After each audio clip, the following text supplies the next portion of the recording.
Good afternoon. Here we go. Power hour, last 2 hours of the day, May 28th, 2026. We got quite a bullish day today, quite a bullish move. It's not too crazy. We're not even up 1%. We're up 0.6% on SPY and 0.95% on QQQ. So basically, making a new high, all-time high, and we had PCE, the Fed's preferred inflation measure, which coincidentally enough coincides with the CPI reading last month at or earlier this month at 3.8%. The PCE report also came in at 3.8% year over year, and so it's not really ideal, but that's just the general inflation rising, and that has to do with expectations. Expectations is more important than anything. The GDP also came out quarter over quarter at plus 1.6%, which is low, very low. I mean, that does make it, I would think, I mean, mathematically that makes it about 6% a year, which doesn't sound bad, but I don't know. I think maybe the quarter over quarter is the standard measure, but it was expected at 2%. It came in at 1.6%. QQQ making a new all-time high over 736, and SPY almost reaching 755. They're catching, QQQ is catching up really fast. Like I said, a few days from now, a couple weeks from now, we're going to have QQQ surpassing SPY by price and momentum, which is a significant mark, and I think marks the moment of this technological exuberance and the moment of this technological revolution that we are really experiencing. And it seems subtle now, but it's going to be something that you look back on in the future with starry eyes and wish that you took more advantage of these times. These are the good days. These are the good old days. So anyways, I'm looking for a trade today. Obviously, it's bullish. We're riding the trend. We're riding the 90 MA. I'm not looking bearish at all today. Obviously, if we start breaking down, it's a little bit tricky. We're consolidating for the past couple of hours. See, about 2 hours we've been consolidating here at the high. So breakout, another breakout here. QQQ leading the charge. QQQ breaking out over 736 and 737 could grant an opportunity to take a long trade. But let's, well, just gonna have to give it a little bit of time and see how these candles play out and see if we can get some directional momentum, because right now it's stagnating at the highs for the past couple hours, and I definitely missed out a big move earlier today, this morning, which definitely sucks. But this move happened right after 7 or 10 o'clock Eastern, and so it was a pretty big candle, and yeah, so I've seen some other people take advantage of that. It makes me consider like getting on for the before lunch period rather than the after lunch period. But the reason why I'm on after lunch is because the contracts are cheaper and the price, the outsized returns can be greater. And I don't like trading far out the money, which is what you really would have to do trading earlier in the morning with such a low capital like I have with taking a $30 position. I mean, I'd have to take 5 strikes out the money, which just feels ridiculous. And I just cannot really go for that anymore. I prefer to just wait till power hour. If a move happens, then I can take advantage of it being near the money or at the money, going in the money, ideally.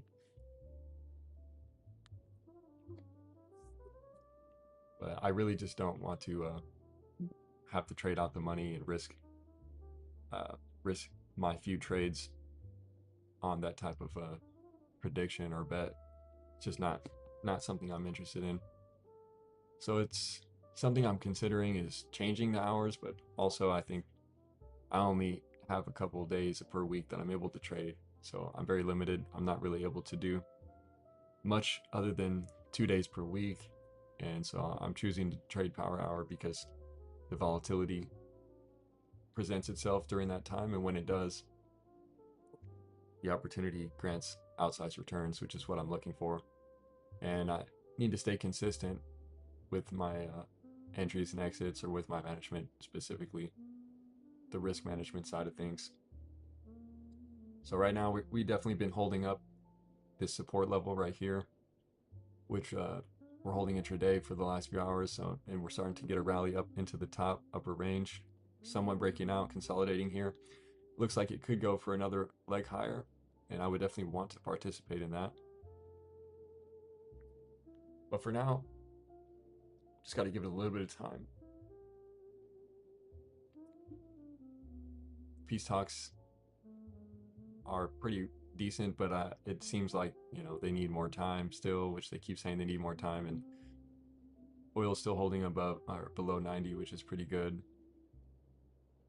Gold and silver still consolidating, preparing for the next move coming up. The dollar's totally flat. Bitcoin's doing absolutely nothing. It's pointless to look at. And that's about it. The VIX is under 16, which is huge today. Daily chart candle today, making a new low. Nearly of the year, not necessarily. Obviously, at the beginning of the year, we started out very low. Actually, the lowest this year was really 1446. But we're really headed right back there. But this is mostly because of the stagnation that we're getting, or the lessening, the weakening of this rally. It's not necessarily stagnation. I mean, yes, the past couple of days we have had stagnation right here, but in terms of the rally in its momentum has been slowly weakening as we moved forward into these final days, or potentially the beginning days of whatever this peacetime or peace talks accomplish or don't accomplish. So I'm just looking for some momentum and a directional trade, either direction, but really ideally I would want to grab a higher low and capitalize on the rally and hope, look for a leg up. Coming down here below the 9 EMA, which isn't too bad. We still have the 21 EMA just below, which I keep forgetting to put it on there, but it's 21 is what held right here. So now it's like right here, 744, 754, 50-ish. Right about here. So we still have that support, and we could totally bounce off of there and continue these higher lows and rally into and above 755. So that's basically what I'm looking for. If it starts selling off hard, then maybe it's an opportunity to get in on the momentum.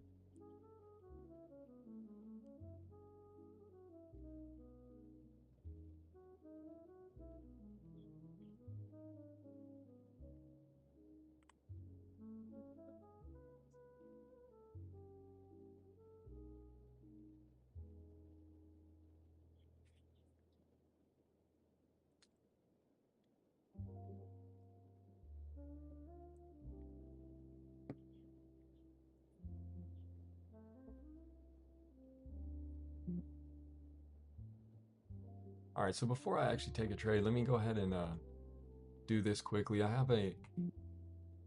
have something to say in terms of about concentration versus diversification. I think it's important at this time because the way the market is moving and the exuberance, what many would call the AI boom, the technological revolution, something to understand and just know for yourself in terms of where you're at financially and how you can build wealth and how it works. Because it's more simple than, it's quite simple in terms of the stock market and other assets, but in case you didn't know, concentration builds wealth, diversification preserves it. You need to know which game you're playing. Your financial advisor won't ever tell you this, because if they did, they would not be able to charge you a fee to manage your index funds and government bonds and whatever else they convince you was responsible. And most of you don't even have a financial advisor. That's the point. Most people are given preservation advice when they don't even have anything worth preserving yet. That is the problem. Diversification is not a wealth building strategy. It is a wealth preservation strategy. The two are distinct, and conflating them is one of the most expensive mistakes that a young person can make, especially in these times. The entire financial services industry is built on selling you diversification. Spread your money around, never put your eggs in one basket, be risk averse.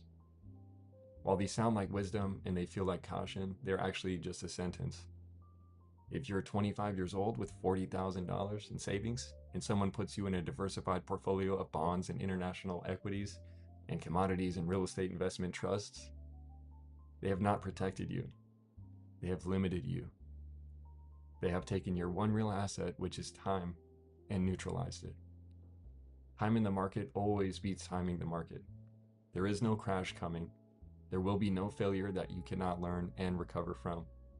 The opportunity exists only if you understand it. Inflation is running at roughly 3 to 4% annually. In a normal environment, maybe 2%, ideally. And that's the floor. You can't change that. It won't be at zero. That's not how it works. The system wasn't built for 0% inflation. People don't understand this. People criticize the Federal Reserve and its independence, and they just simply don't understand economics. That is the minimum that your money needs to return in order to stay even 2, 3, 4%. And that's not even if your wages don't keep up and if you're not willing to take calculated risk. Every savings account, every money market fund, every certificate of deposit is fighting that conflict and losing it slowly. If you are beating inflation by 2% per year on a portfolio of $50,000, you're generating $1,000 of real additional purchasing power annually, which is basically nothing, and you will be dead before that compounds into anything meaningful. Diversification at such level is not a safety net. It's poverty with comfort. Excuse me. Or diversification is a risk in itself. Concentration is what builds wealth. That is a fact. That is what history shows. The people who got rich did not do so by spreading their money across 40 asset classes in separate baskets. They found something, they believed in it, and they loaded up. That is how it works. Time is your greatest asset. That is how it has always worked. The mythology around diversification exists because it protects people from catastrophic losses. And that is a legitimate concern, but only if you have something worth protecting. That's the point.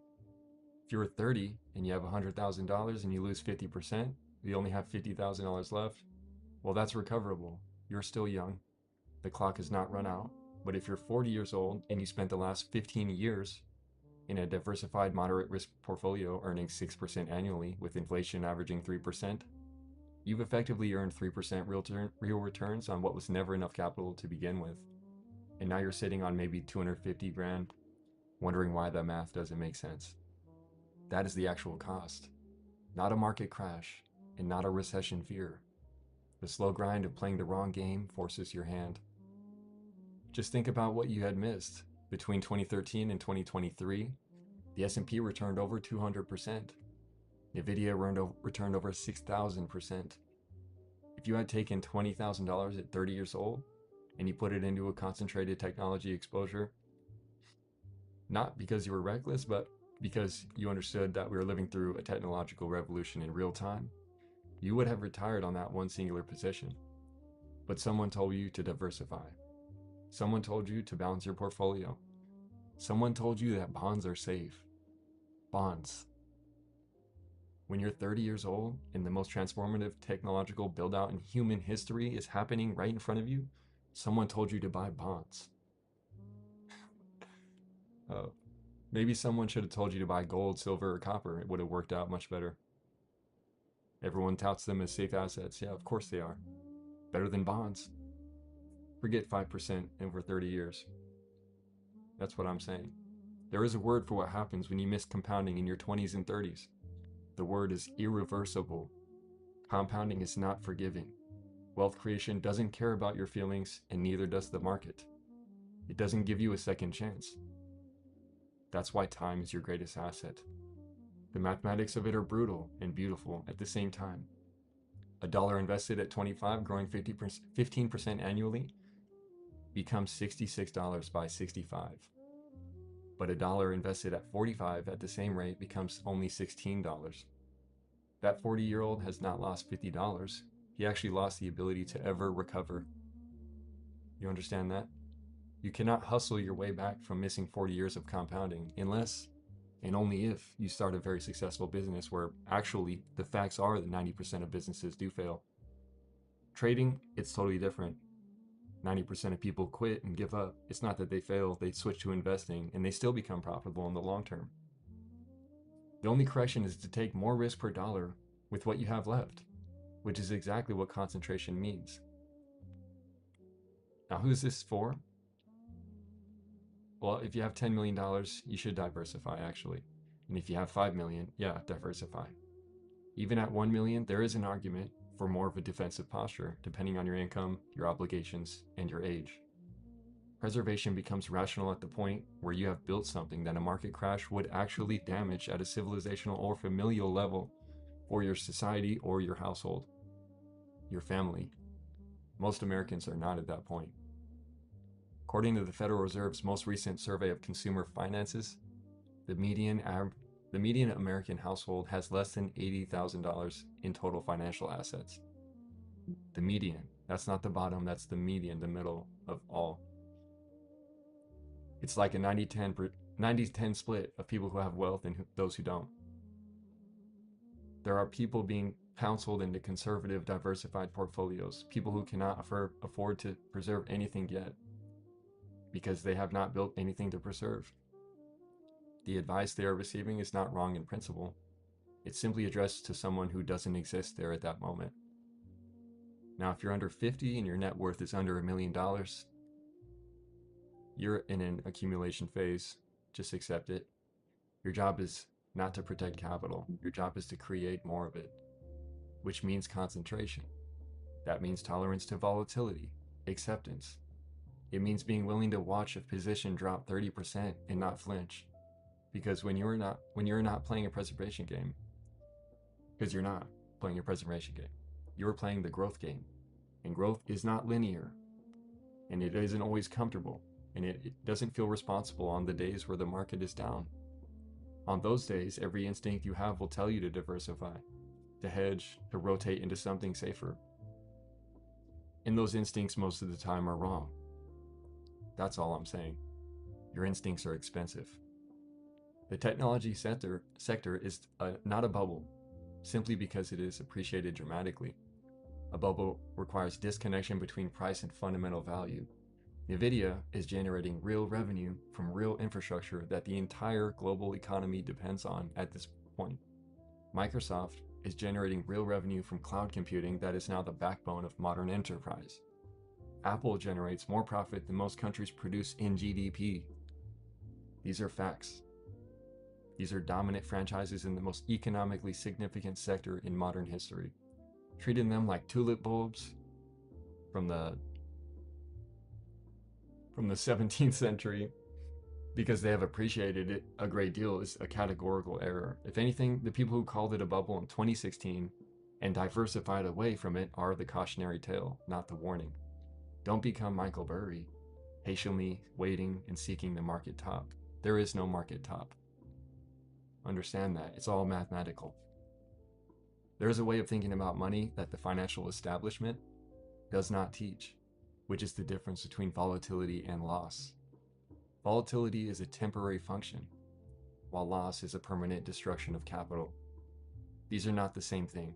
A young person in a concentrated growth portfolio who experiences a 30% drawdown has not necessarily lost money. They have simply experienced volatility. And if they hold, if the business is real, if the fundamentals remain intact, that 30% swing becomes nothing but a footnote. The person who sold into that drawdown to feel safer and who diversified into bonds at the bottom to stop the pain, they are the one who converted volatility into an actual permanent loss. That diversification instinct in practice often creates the very destruction that it claims to prevent. Take risk while time is on your side, not reckless, undisciplined, lottery ticket risk. Concentrated, thesis-driven, high-conviction risk in assets where the underlying fundamentals justify belief. Your time horizon is decades, not months or years. Buy the technology companies, buy the infrastructure of the modern economy, understand what you own and why, learn about it. Be willing to sit through discomfort because discomfort is not the same as being wrong. Volatility is not the same as a loss. Build your conviction and your positions. Let the compounding do its work slowly. That's why compounding is the seventh wonder of the world. Compound interest, specifically. Revisit the conversation about diversification when you actually have something that truly demands protection. You're just your financial advisor's revenue source. Understand that and act consequently. You don't actually need them because there's no point in having a financial advisor when you're not financially well off. There's a reason why the rich get richer and the poor get poorer, because they know what game they're playing and you don't. So that's really the basic gist on concentration versus diversification. It's very important. You need to understand, especially right now, in terms of the AI infrastructure build out and the technological revolution, the massive gains in the market, it's nothing compared to what might happen. You need to understand that history repeats, but it actually rhymes. The things that happened in the late 17th or 18th century are just good examples. In the 19th century, actually, with the railroad boom in the late 19th century, 1873, 1879, is what I would say is very similar in terms of infrastructure build out. And during that time, the infrastructure had failed to produce anything of real value for a period of time, to the point where the people who built it lost all their fortune. The people who came after that took it up and made it into something and created all the backbone of the economy that we had known in terms of railroads, and then further on, electrification and so on. So understand, your time in the market, your time in the economy is at every moment. You can't waste time. Your greatest asset is time. So trust that the choices you make and the decisions that you believe in, the theses that you learn about and study, what you hear about from other people, it's not a lie. Concentration is the way to go if you don't have $1 million or $10 million. That's as simple as I can put it. Diversification works well when you have something to protect, when you have a family that you need to provide for, when you have a life that you need to keep working, when maybe you can't work and you need to have money and have income. Social Security is not going to save you. Social Security is probably going to break down, and we have a policy that's going to recover it eventually. I have a policy for Social Security that I'm writing that I'll eventually do in a different way personally, not here, but you can't rely on government programs. You have to understand the market and the technicals, the fundamentals, and the long-term prospects of prosperity in the modern economic and American economy, and that's where we are. We're still at the beginning. We're not at the end. This is the beginning. So take your chance, make the risk, make the money, and don't give up, don't fail, don't quit.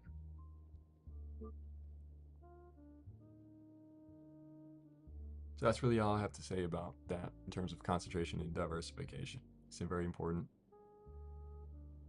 Listen to that 5 times, understand what I'm actually trying to say.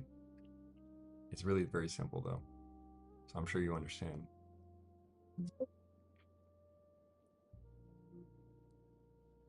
So let me look at this market now. I'm looking for a trade. I just had to get that off because it's been running through my mind lately. This idea of concentration versus diversification. I keep hearing about certain aspects of it, and I just need to put it simply. Concentration is for people who don't have financial well-being, aren't well off, don't have a high income, and they need to make something of themselves. Diversification is for the people who already have been successful, who've worked a career, who have a high income, who can afford to mess around, who also need to protect some portion of their capital and their wealth and preserve it in order to steward it into the future generations, which is the whole point. And you want to get to that point, but it takes time and it takes risk.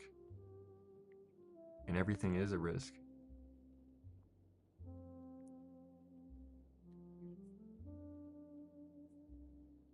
So SPY, getting back up towards the 755 here, 755 calls are actually only 34 cents. I like that, but should I take a 755 call? It's like 35 cents, a little bit too expensive, but I'm considering because the other one, the next strikeout is 10 cents. I'm like, shoot, I might as well just take this right now, and my stop will be under the 21 EMA, which is at 754.50 ish.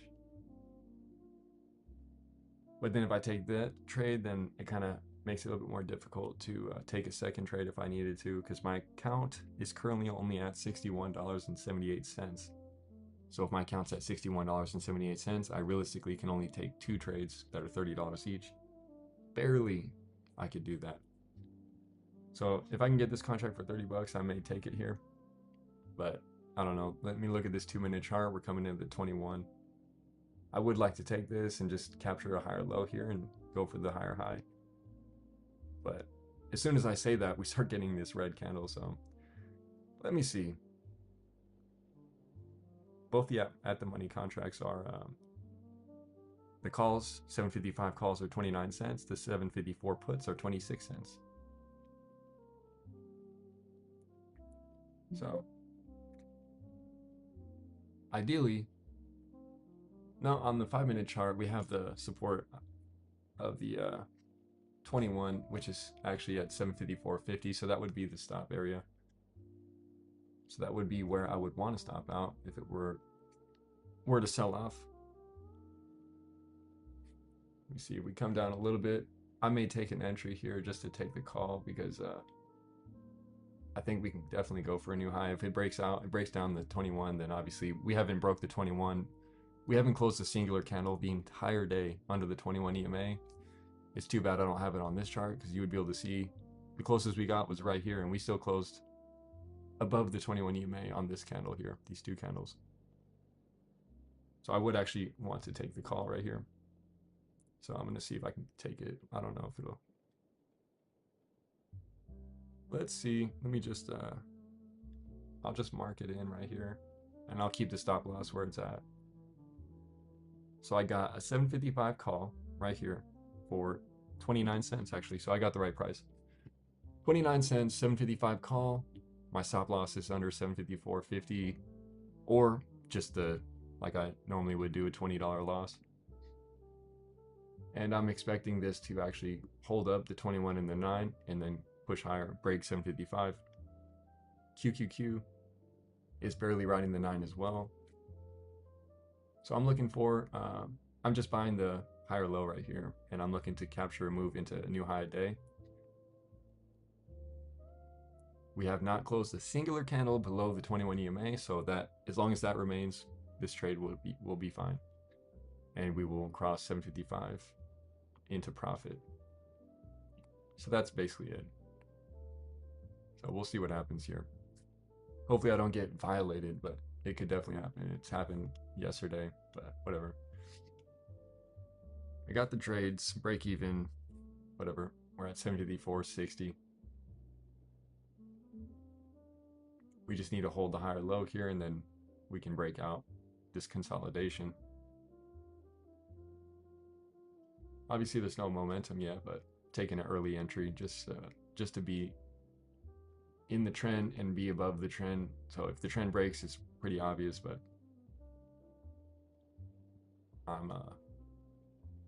I'm expecting that not to happen based on taking the trade, to put it simply.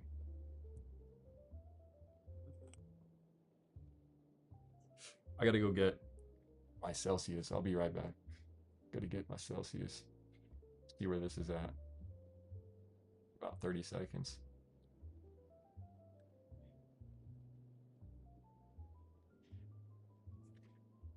You see a nice hold here.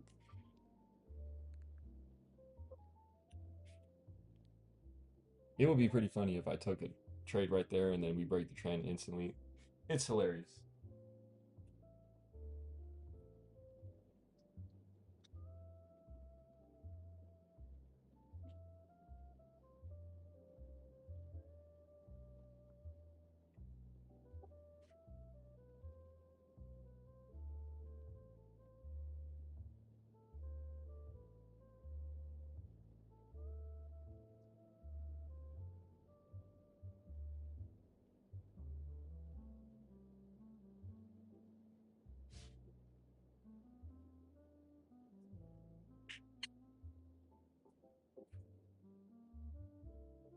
Okay, there's 754.50. What do you know? Perfectly at the 21 EMA on the 5-minute chart. So this is where we must bounce and we must hold. If not, then the entry I took is totally jokes. Like, well, there's a close right there. It's so close. So weird. Sometimes it'd be better to just wait for the breakout and then enter late. But you see, I take the entry and then I get totally violated. It's pretty funny, but I don't really care about the money. Honestly, I don't really care about the trades. I just think it's kind of ridiculous how I take these trades all the time, and as soon as I take a trade, the entire trend of the last 7 hours of the day like literally just disappears. Like, it's just pretty ridiculous. So we'll see what happens here.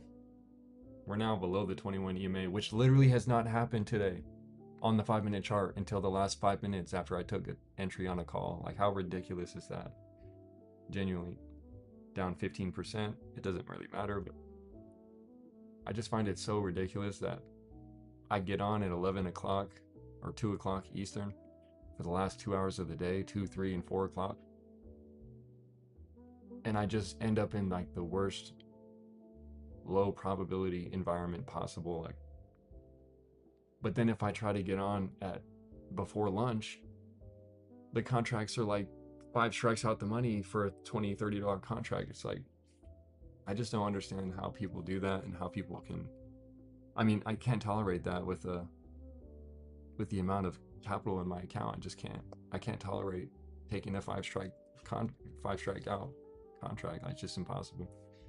I've done it so many times. I honestly just refuse to do it. That's the reason why I trade Power Hour. It's because I want to be at the money. I want the trade when it works to go in the money and to actually be outsized in terms of an asymmetric return. But it just doesn't ever happen. It just doesn't ever happen. All the moves we get overnight, all the moves are right in the morning. We get a random spike at 10 o'clock, which is right after lunch. So I don't know.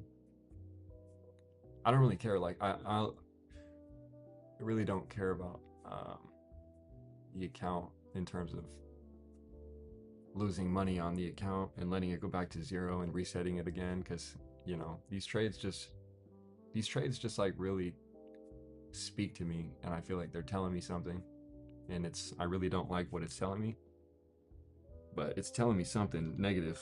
That's all I could say. All right, let me look at this. Like, how do I get off of this? I can never figure out how to do it. Where is this? See, I'm not going to be able to add another EMA, of course, because it's going to tell me no. Oh, maybe not. 21 EMA and make it orange. And just look at this. I entered the trade right here. We have literally not crossed below this 21 EMA the entire day until literally 2 minutes after I enter a trade right here. And then this happens. And I just find that offensive, like genuinely, actually offensive. Like, I feel genuinely offended by the market all the time. And it genuinely bothers me.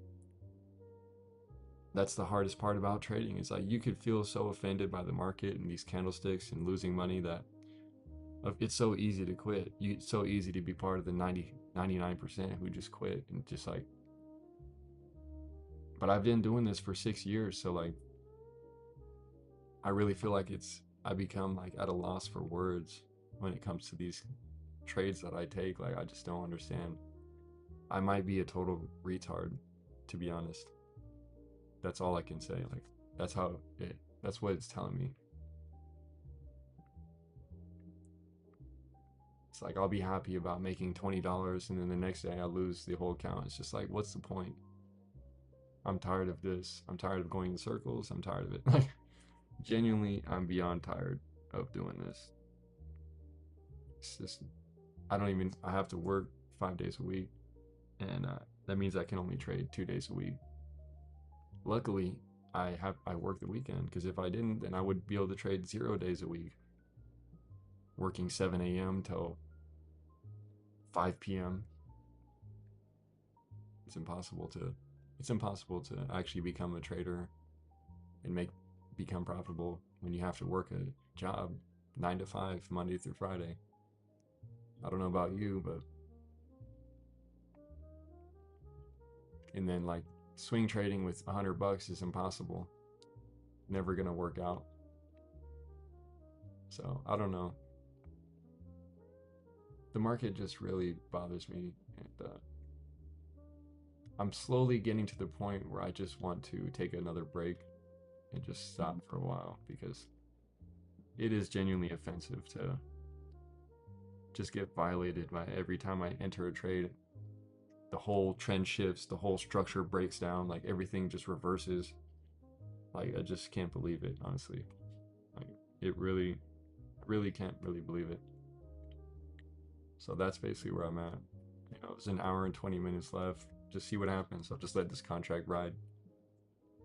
I have one 755 call, and obviously right here it totally looks terrible and stupid to be in a 755 call at this point.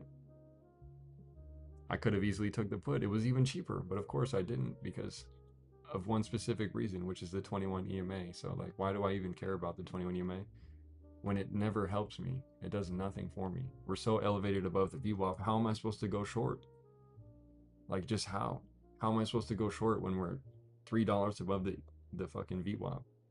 How am I supposed to go long?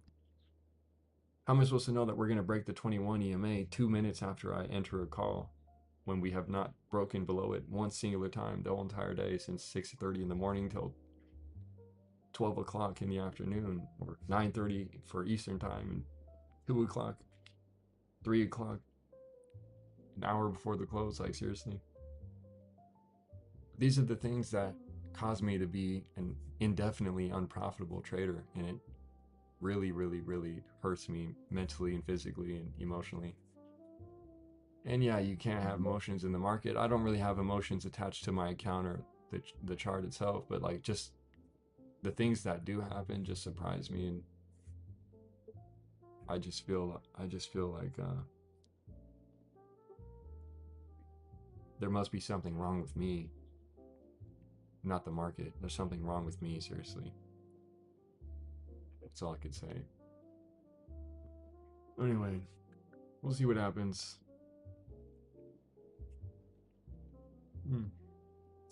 Yeah. Spilled Celsius all over myself. Great. Great. I just want to make a couple dollars, bro. Is that illegal? Is it illegal to take a trade and make $100? Like, there's people out here making $600 million a day, bro. Like, no joke. We're sending $10 million a day to Israel. People making 100K a day trading stupid options, and I'm over here worried about $10 or $20. Like, I can't even keep going with that line of thinking. Well, it's a patience game. We'll see. I'm either going to get totally cooked, which it seems obvious now, or somehow it magically works out and we rally over 755, and then, yeah, by the end of the day. But that's really the only way. I'm already in the trade. I'm not going to take a stop right now. I mean, I'm only down like 20%, but the chart is just telling me middle finger.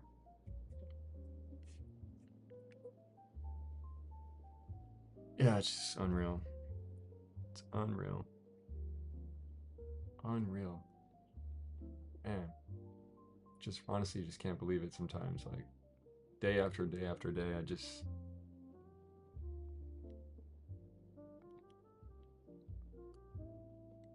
I don't know, like, this whole thing is just not working out. Like, just simply not working out. Like, I'm sure it will eventually, but that's the thing, is like, I don't know if I really have the means and the time to be able to continue to do this at all and remain positive and optimistic.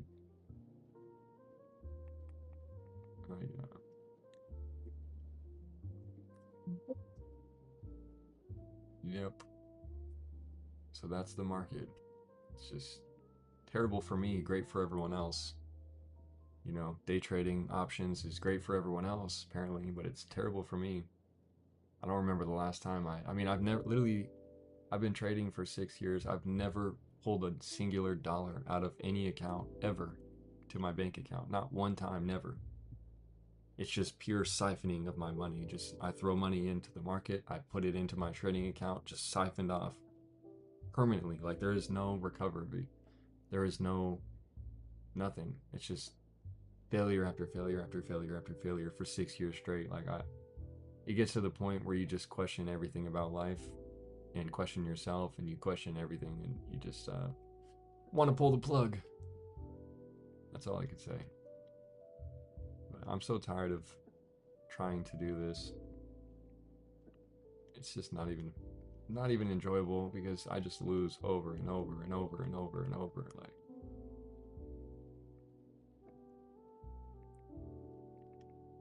so yep, I don't know. Just a bad time, and honestly I got way more things to do. I got better things to do than this. This is doing nothing for me. This is a waste of my time, really. But I have hope and optimism, but I don't know if it's enough. And I really just wish I had a more income so I could just buy stocks, but I can't because my income is like just so low I can't even explain it. It's impossible.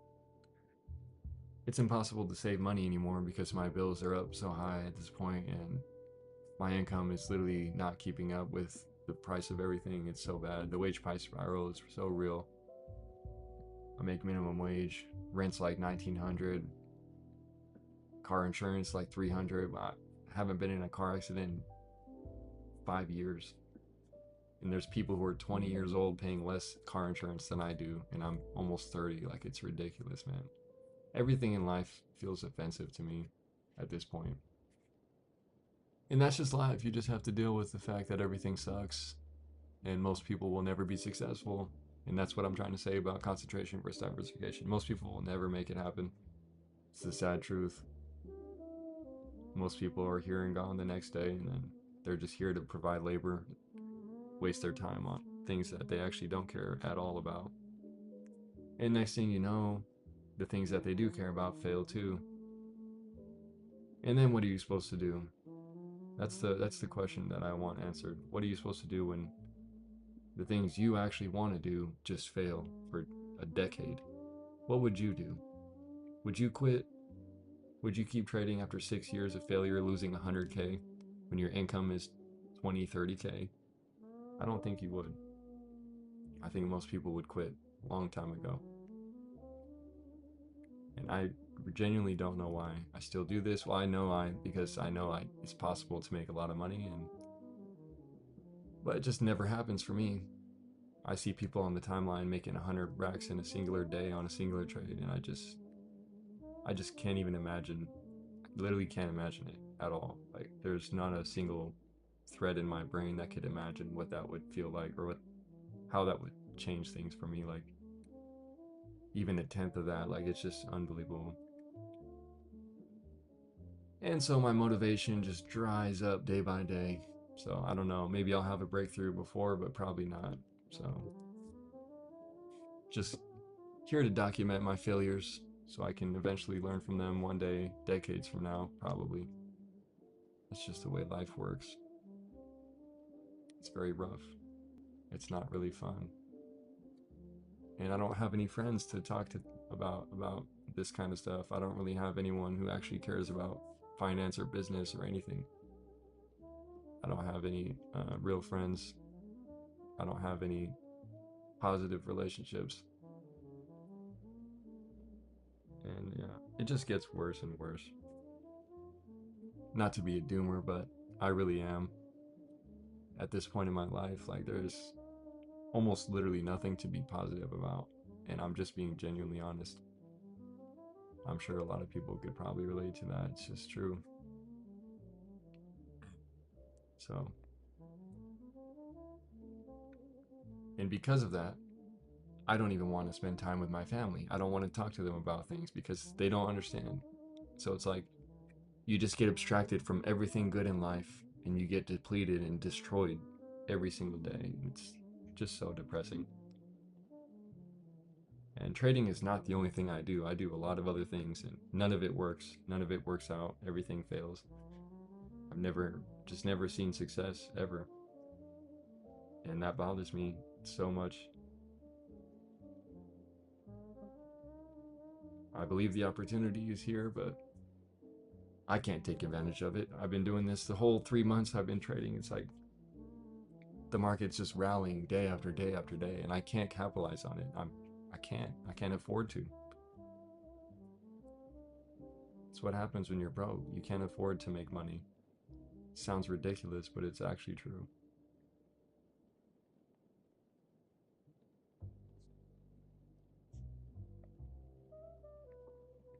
So I'm just not having a good time. Not a good time. There we go. More red candles underneath the 21 and the 9. There we go. Good luck to my 755 call. I'll just let it ride for the next 30, 40 minutes and I'll come back and see what happens. I'm just gonna go get some food though.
Yeah, whatever. Stupid, stupid contract. I don't even know where it's at. Stupid thing is that trying to go in the money now.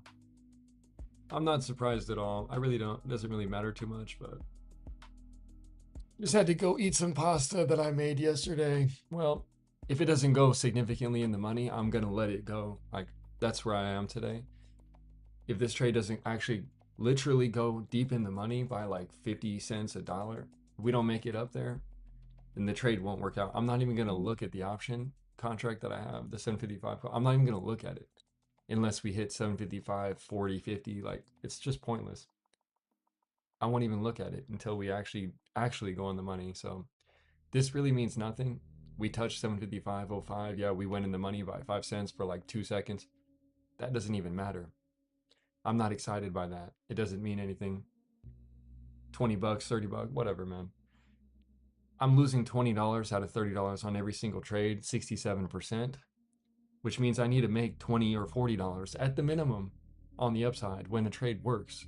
And this trade technically doesn't work, but I mean, if it goes in the money, sure, it'll be profitable, but it's not a good trade at the end of the day because I took it literally right here, and then we got to close underneath the 21, which, as you can see, didn't happen.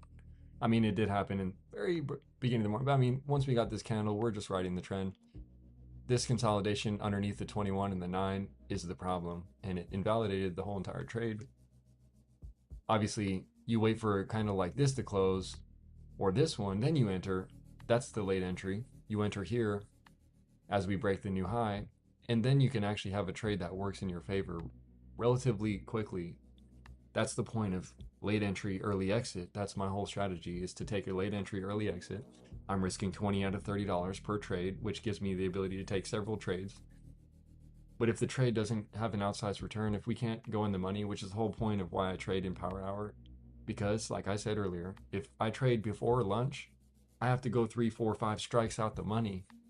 And I just don't see it being worth it, even though I seen someone today take a call on SPY. I mean, they took it like literally right here. They took it literally right here. And then this candle happened. Like that's the exact opposite of what happens to me. Like they'll take a call right here and then this handle will come in. They'll make 600%. That's what happened today. And then we'll do all this, and then I'll enter a trade here, expecting this to be a higher low. But then we get this consolidation and we break the entire trend, literally minutes after I enter a call, and it's pretty ridiculous. And at the end of the day, it is what it is. If I have to fail over and over and over in order to see any type of success, that's totally fine. That's the whole point of doing this. But it hurts, and it's not easy. And it takes a lot of discipline and diligence to continue and to not give up. Because I could always trade on my own. I could always mess around in private, but I'm doing this here publicly, documenting it because I need to look back and I need to be able to understand what was going through my mind and what I actually did, like what I actually did by narrating it. And so it's a struggle that I'm dealing with, and my job, like I said, prevents me from being able to trade. I just had to increase my schedule by at least 2 days. So now I'm limited to only 2 days per week of trading and being available to look at the market, let alone have time to study it, have time to understand what's happening, or even pay attention to the timeline or whatever else is happening. So it's a big struggle for me. So like I said, I'm not even going to look.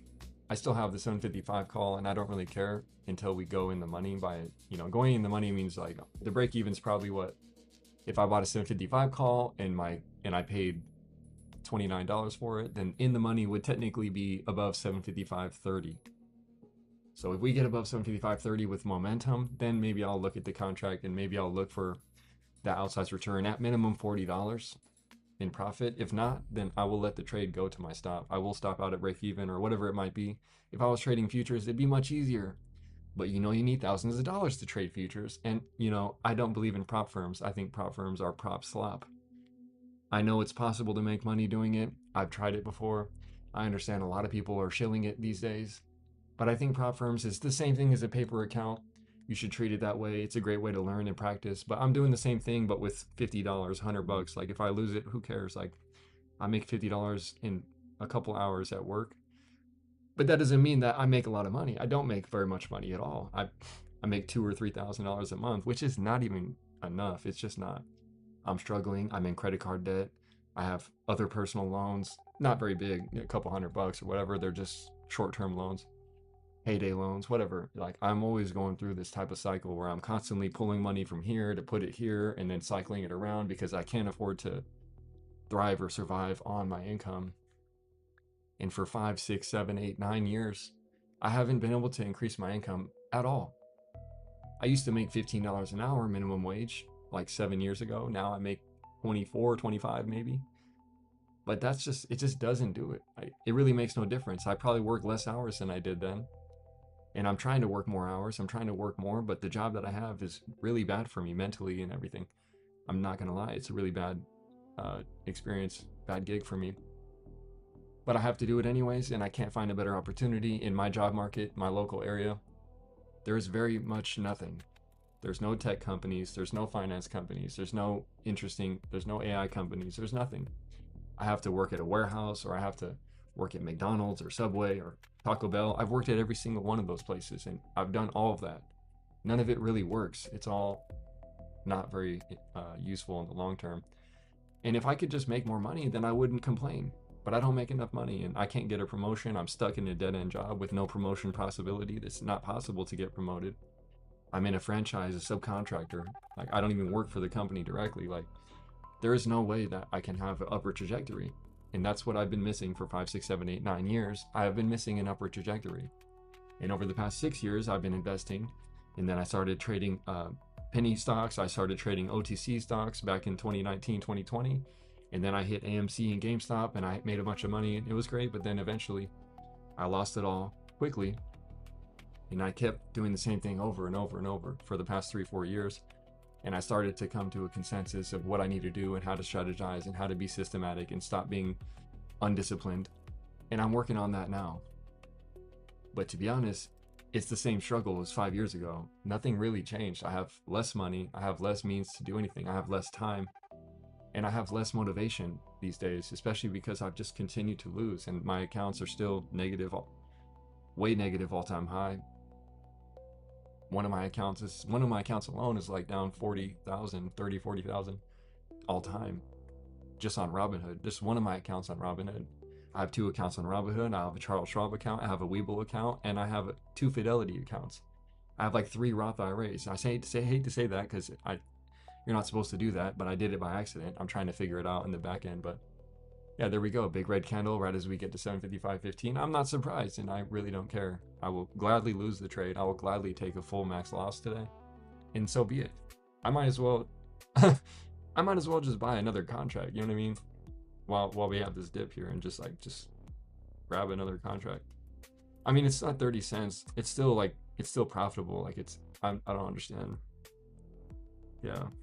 If the contract was actually down, I would buy another one, but it's not. Like somehow we rallied to 755.15. I don't know what it went to, probably 100%. Now we get one big red candle. I'm still at break even on the contract. The contract's 31 cents. I paid $29 for it. I paid $29 for the contract right here, and it's at 30 cents right here. Break even. So yeah, it's fine, but like, it's just nothing. It doesn't mean anything. It doesn't do anything for me. It's not enough. It's not useful. Like I said, if we don't hit 755.30 plus, then it's pointless. It's in the money is my strike price plus the cost that I paid. So 755 plus 29 cents, that's 755.29. If we don't get above that, the whole trade is pointless for me.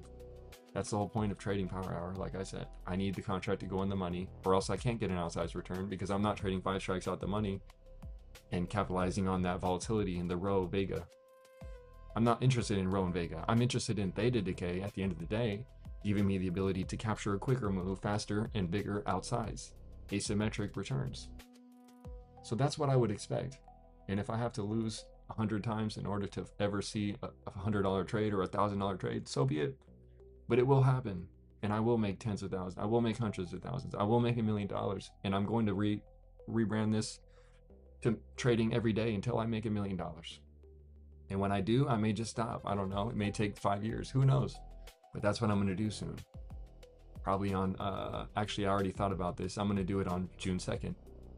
exactly 3 months since I started. I started this streaming and documenting my live trading since March 2nd, every single day that I have the ability to. And without fail, I'm not going to stop, and I will never stop, because I will make $1 million from the market. And I have inspired by so many different things and people, and I understand what I'm doing. But to an extent, it does feel like a failure every single day. I do feel like a failure. I do feel like I'm going nowhere. It feels like I'm going in circles, chasing my tail like a dog or like some mindless animal. And it hurts. And I have to keep going anyways. That's just the reality. And so be it. Let the truth reveal itself in time. There's always times in the past where the market rallies just like it has in the past 3 months or the past 2 months or whatever, since April 1st. And every time the market's rallying, I'm like convinced that it's going to stop. I'm convinced that I can go short during a market rally. And I do that. I used to do that all the time. I would go short because I'm like, man, how are we going up every day? Like, we got to get a pullback. I'm going to swing overnight. I'm going to capture a huge down. Like, no, it never happened. I never made money doing that. I've had plenty of more success that I never shared, but it never lasted. I've always had like a big run from 200 to 15,000, like I said, in 24, and then just instantly lost it on one trade because of the type of trading I was doing was totally max full porting everything, which is ridiculous. And I'm tired of doing that. So I'm really looking to take it slower, take it more realistically, and over time accumulate capital to where I can make better decisions and I can have more flexibility and I can have the freedom of choice and possibly make income that is actually significant in terms of my life, which would only be 1,000, 2,000 a month. Like, it's not unrealistic. It's just a matter of time. You know, if it takes a couple years, so be it. So be it. I may have to do 500 trading days, 1,000 trading days. I might have to put in 10,000 more hours before I can see any kind of money or any kind of profitability, let alone. So it is what it is. These contracts are still at 28 cents. Like, they're still break even, which makes me not want to buy it, but I feel like just grabbing another one. But then, you know, if I stop out on that, on 2 contracts with my account being $61.78, it's probably going to end up down to like $40 or $20, which means I would have to reset, and I don't really want to do that. The trade could work out on its own, but it's clearly playing games. It's like, if I buy another contract, it makes no sense because I'm buying it when it's slightly positive. But this move is like just so lame. Yeah, we're gonna have to, we make it over 755 just to do this. Like, if we just had this candle the opposite direction and it went up here, everything would be done and I wouldn't have to continue to stare at these ugly candles on the 2-minute chart. But honestly, I would prefer this. I would prefer a massive run all the way up, even higher than that, all the way up to 756. Like, screw it, put it $1 in the money. If not, then try again tomorrow or next week on Wednesday. I can only trade on Wednesdays and Thursdays basically now, which is really a difficult thing to deal with and to accept, because it's one thing to be able to trade 4 out of 5 days a week and like be more tapped in and be more active, but only 2 days a week.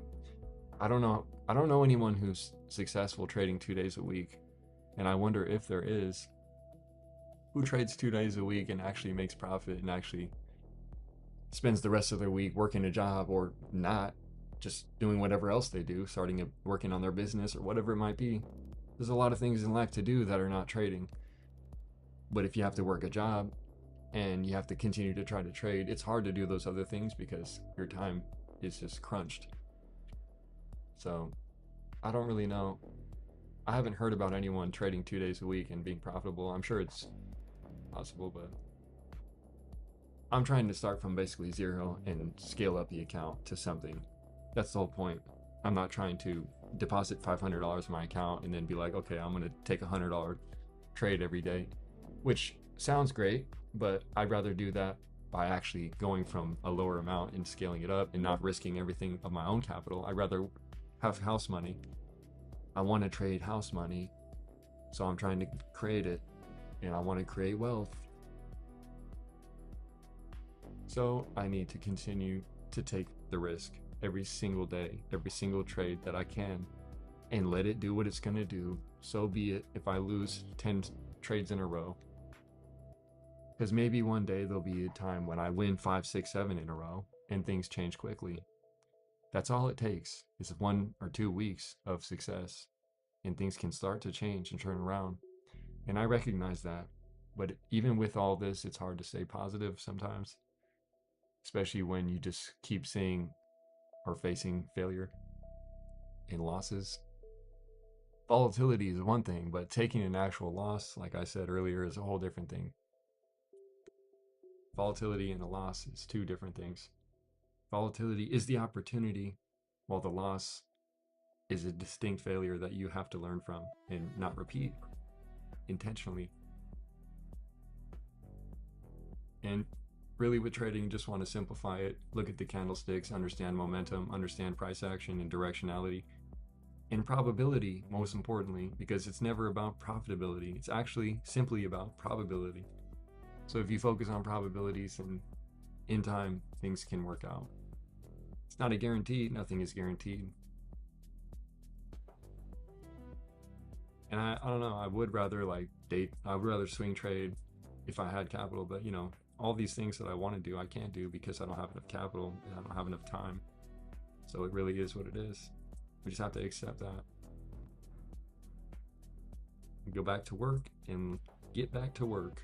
Turn the brain off and get back to work. There we go. 10-minute rigged is cooking me. 10-minute rigged is cooking me. Boom. 10 minutes left and that's it.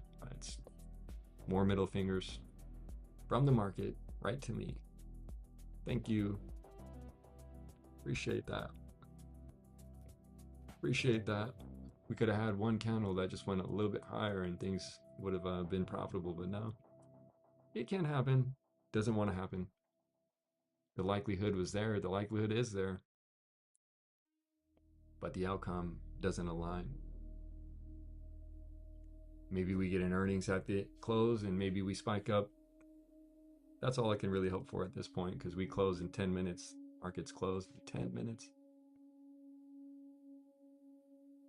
There's a bunch of earnings after hours. They're not that important, but maybe given the equal weight has been rising as well as the semiconductor ETFs balanced somewhat like an everything rally like Citrini was calling this morning. Maybe there's an everything rally coming up. I mean, that would be nice because I have a lot of stocks that are cooked that are not semiconductors or cloud storage, hyperscalers, or memory stocks. I have like Nike and PayPal. They're cooked, so cooked. It's insane. So, but that's the long term. I don't even have much in it. It's really not even worth mentioning because a couple $1,000s in the long term, what are you going to do? A couple %, couple thousand X? Like, I don't think so. I need more capital. I need more income. That's the only thing that matters is more income so that I can do more things. My income is just too low. That's all I have to say. Like, it's just that simple. It's just basic math. All right. No, it's not worth it. I'm just going to have to probably take the loss on this here after hours. Because, yeah, this just doesn't look right. It just doesn't look right.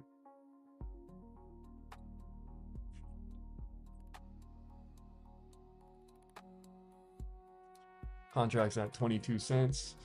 I'm still considering like just throwing another one on just to do it, but I don't know. I don't really want to blow the account today or take a double loss, but it doesn't really make much of a difference, to be honest. But this chart is just not complying. Like the 2-minute chart looks really cooked right now.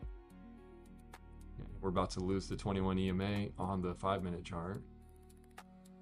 We're squeezed in, wedged in, 8 minutes left till the close. I don't really know if we could really rally $1, let alone 50 cents, and that's not even enough. So, contracts at 19 cents from 29 now. It's just like a pointless trade. Does nothing. There's like barely any downside, barely any upside. It's not even anything to pay attention to.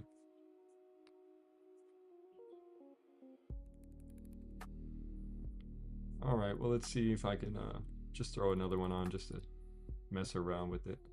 It's like 23 bucks, whatever. My average is 25 now. I have 2 contracts.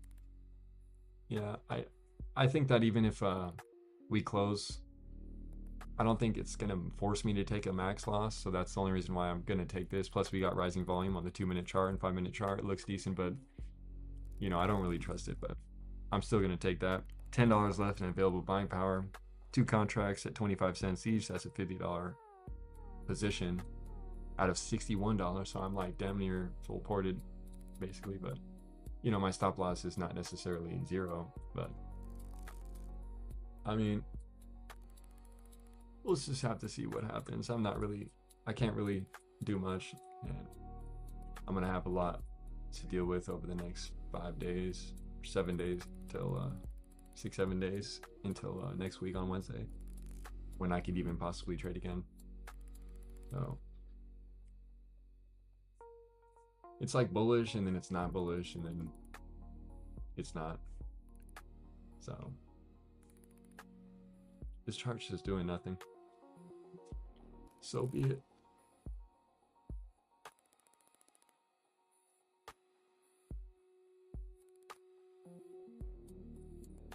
It is surprising how we just make 0 moves when I'm trying to trade the last 2 hours of the day, but during the first few hours of the day, we just make these huge moves.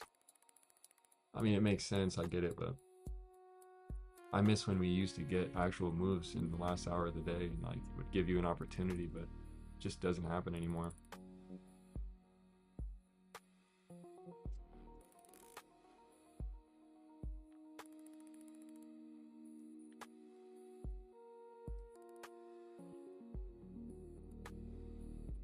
So it is what it is.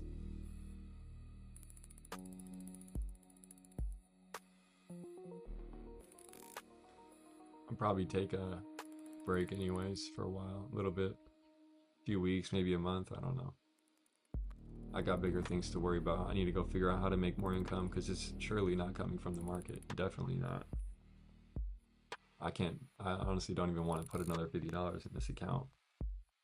I'm not really, I've already put what, 200? I've already done it 4 times now, and 0 progress in reality.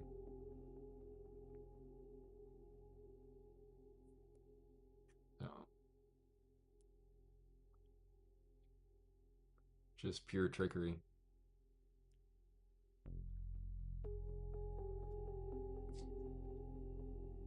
Down 34%. Red candles coming in. You know what that means. It's 4 minutes till close. 755 is acting as real resistance, I guess. Not sure why. And QQQ extremely stagnant, going absolutely nowhere for like 2-3 hours, going completely sideways. Just, I mean, SPY's even worse though. It is what it is. I'm just going to take a break after this, because I don't think this trade's going to work, and it's totally fine, but I just got to do other things.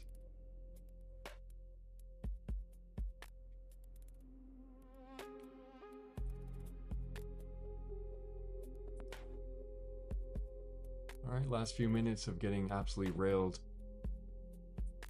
Down $17 or 34% still. 2 contracts, 25 cents each, 755 call. Unsuccessful. Waste of time and capital and mental energy. Just really confused why I just keep ending up in pure chop every single day. So forget the market. I'm gonna do some other things. I'm gonna worry about other things after today. I'm not gonna reset the account for maybe a month, and try again another time, basically.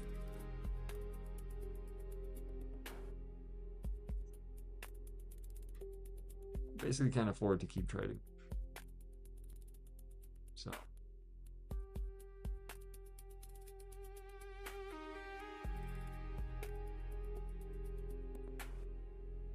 yeah, I can't afford $50. That's right.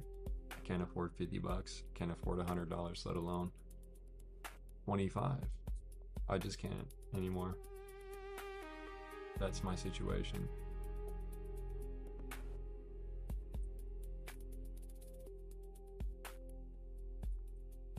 Yeah. 2 minutes till close, and we're just like 1 minute till close, and it's just chop. Just wick after wick after wick, like John Wick. Getting railed, getting hammered, hammer fist.